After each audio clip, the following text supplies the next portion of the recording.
Guys, welcome back to my channel Bansal biology. आज का जो वीडियो है इसमें हम एफिनिटी क्रोमैटोग्राफी के बारे में देखने वाले हैं। So let's get started with the lecture guys. Affinity chromatography में हम एक मॉलिक्यूल का प्यूरिफिकेशन करते हैं। कोई स्पेसिफिक मॉलिक्यूल अगर हमें चाहिए तो उसके प्यूरिफाई करने में ही मदद करता है। एफिनिटी क्रोमैटोग्राफी में हम क्या करेंगे, दो केमिकल्स के बीच के इंटरेक्शन को यूज करते हैं। जैसे कि एंटीबॉडी और एंटीजन के इंटरेक्शन को यूज करेंगे हम एंटीजन के प्यूरिफिकेशन के लिए। अच्छे से समझते हैं क्या होता है इस प्रोसेस में। तो हम यहाँ पर एफिनिटी क्रोमैटोग्राफी में कॉलम यूज करते हैं। कॉलम में हम बीड्स रख देते हैं बहुत सारी। बीड्स जो है किसकी बनी हो सकती है, बीड्स जो है अगारोस की बनी हो सकती है। इस बीड्स पे हम एक लाइगेंड लगा देते हैं, इसलिए हम इस बीड को मॉडिफाइड बीड कहते हैं। लाइगेंड यानी कि इस कंडीशन में समझो मैंने कहा एंटीबॉडी यहाँ पर है, तो एंटीबॉडी मैंने इस बीड से अटैच करवा दी। कैसे? कोवलेंट अटैचमेंट के थ्रू। उसके बाद इन सभी बीड्स को मैंने इस कॉलम में फिल कर दिया और मैंने यहाँ पर मेरा जो मिक्सचर है जिसमें बहुत सारे टाइप के मॉलिक्यूल्स है, जिनमें से मेरे को एंटीजन भी प्रेजेंट है, जो स्पेसिफिक एंटीजन मुझे चाहिए, ये मिक्सचर मैंने पूरा का पूरा यहाँ पे क्रोमैटोग्राफी कॉलम में पोर कर दिया। इसके बाद अब यहाँ पर जो एंटीजन है, समझो मेरी ये जो रेड कलर वाली एंटीजन है, जो स्पेसिफिक एंटीजन है, इस एंटीबॉडी से बाइंड हो सकती है, वो इनसे बाइंड हो जाएगी। और बाकी जितने भी मॉलिक्यूल्स है वो इस एंटीबॉडी से बाइंड नहीं हो पाएंगे, तो वो सारे के सारे यहाँ पर क्या आने लग जाएंगे, नीचे नीचे नीचे आने लग जाएंगे।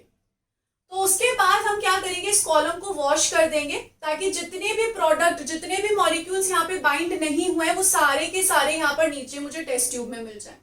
और कॉलम में सिर्फ वही मॉलिक्यूल्स बचे जो मेरा डिजायर्ड मॉलिक्यूल है, क्योंकि वो एंटीबॉडी या फिर लाइगेंड से बाइंड फॉर्म में प्रेजेंट है। उसके बाद यहाँ पर अब मेरे को ये जो मॉलिक्यूल्स है इसको निकालना है। यहाँ पर जो भी मेरे पास मॉलिक्यूल है, डिजायर्ड मॉलिक्यूल है, उसको मेरे को निकालना है। इसलिए मैंने यहाँ पर ये पूरी तरीके से ध्यान रखा था कि जो लाइगेंड और मेरा जो डिजायर्ड मॉलिक्यूल है उसमें रिवर्सिबल बाइंडिंग हो, रिवर्सिबल बाइंडिंग हो, ताकि ये बाइंडिंग में जब चाहे तब तोड़ सकती हूँ। जैसे कि इस बाइंडिंग में हम नॉन कोवलेंट बॉन्ड को यूज कर सकते हैं। तो इसके बाद अगर मुझे डिजायर्ड प्रोडक्ट निकालना है तो मैं कॉम्पिटिटिव इनहिबिटर को यूज कर सकती हूँ। कॉम्पिटिटिव इनहिबिटर क्या करेगा, यहाँ पर ये जो हमारा मॉलिक्यूल है इससे बाइंड हो जाएगा और इसको यहाँ पे इस लाइगेंड से छुड़ा के नीचे ले जाएगा। तो हमारे डिजायर्ड प्रोडक्ट से वो बाइंड हो जाएगा, उसको नीचे ले जाएगा और यहाँ पर लाइगेंड अकेला रह जाएगा। दूसरी चीज है कि मैं पीएच चेंज कर सकती हूँ, टेम्परेचर चेंज कर सकती हूँ, सॉल्ट की कॉन्सेंट्रेशन को चेंज कर सकती हूँ, ज्यादा कर सकती हूँ, कम कर सकती हूँ, सो दैट यहाँ पर मेरा जो डिजायर्ड प्रोडक्ट है और जो लाइगेंड है उनके बीच की एफिनिटी कम हो जाए और जो हमारा डिजायर्ड प्रोडक्ट है वो हमें फाइनली टेस्ट ट्यूब में मिल जाए।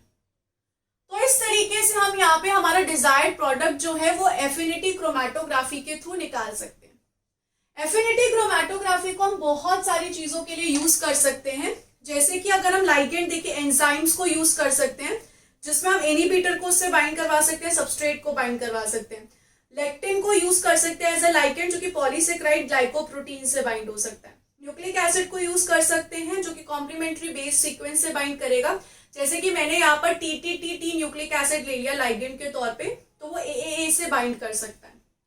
एविडेन को यूज कर सकते हैं जो बायोटिन से बाइंड होगा। कार्ल मॉड्यूलिन को यूज कर सकते हैं जो कार्ल मॉड्यूलिन बाइंडिंग मॉलिक्यूल से बाइंड होगा। प्रोटीन्स को यूज कर सकते हैं जो कि इम्यूनोग्लोब्यूलिन से बाइंड होगा। तो इस तरीके से हम एफिनिटी क्रोमैटोग्राफी कर सकते हैं स्पेसिफिक मॉलिक्यूल्स को सेपरेट करने के लिए। आई होप गाइस आपको बहुत अच्छे समझ में आ गया होगा एफिनिटी क्रोमैटोग्राफी।